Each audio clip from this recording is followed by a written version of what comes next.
Le souchèron. Nom latin, Cyprus rotundus. Famille, Cyperacées. Nom commun, souchèron. Propriétés.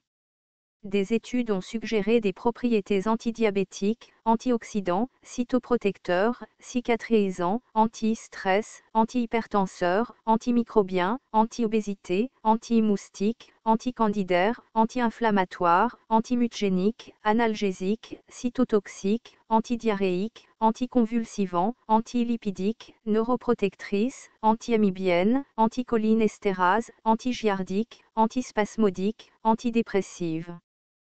Parties utilisées. Le rhizome. Distribution. Répandu dans des zones tempérées chaudes aux zones tropicales du sud de l'Europe, en Afrique, en Asie, en Australie, dans le Pacifique et dans les Amériques. Les plantes ne se trouvent généralement que dans des endroits humides. Botanique. Le souchèron est une plante herbacée vivace, élancée, érigée, glabre, de 10 à 40 cm de haut. Les rhizomes ou tiges souterraines sont raides, portant des tubercules noirs, durs et ovoïdes d'environ 1 cm de diamètre. Les tiges sont généralement solitaires, distinctement à 3 angles au-dessus. Les feuilles mesurent 5 à 15 cm de long, parfois aussi longues que les tiges, environ 3 mm de large et étroitement linéaires. L'ombelle est simple ou composée, de 2 à 6 cm de long, avec 2 à 8 rayons primaires inégaux. Les pointes sont denses ou plutôt lâches. Les épillets sont de 3 à 8, 10 à 25 mm de long, bruns, élancés, avec 10 à 25 fleurons dans chaque épillet, linéaires et légèrement comprimés.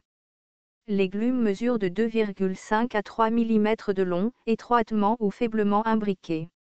Les glumes du fleuron sont disposées de manière distique, les 2 premières vides, la troisième bisexuée. Le fruit est un akène, obovoïde ou oblong, noir ou granulé, à 3 angles, à une graine, recouvert d'une fleur de scurfie. Constituants.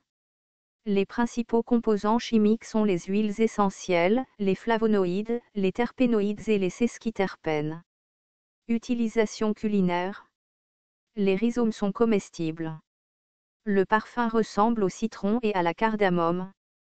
Les racines séchées peuvent être broyées en poudre et utilisées comme céréales. Médecine rurale. Pour l'indigestion et la constipation, 2 à 6 g de matière séchée dans une tasse d'eau standard, faire bouillir jusqu'à concentration et boire. Pour les maladies de la peau, une décoction chaude est utilisée pour laver les zones touchées. Pour les douleurs thoraciques causées par un flux sanguin dissuadé de la circulation sanguine et énergétique, faire bouillir pour décoction 4 à 9 g de préparation séchée avec 4 g d'agrumes et boire.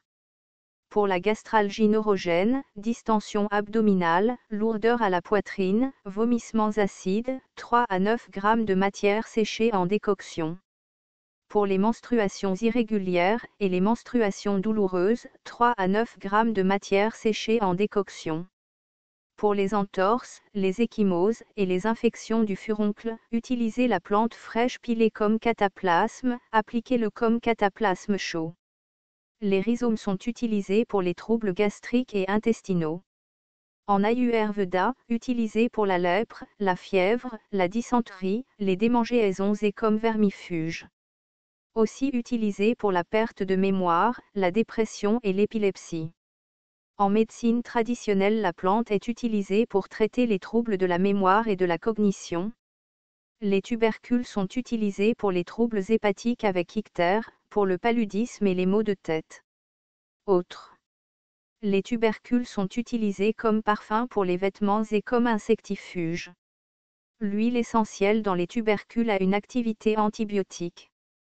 Danger, aucun connu.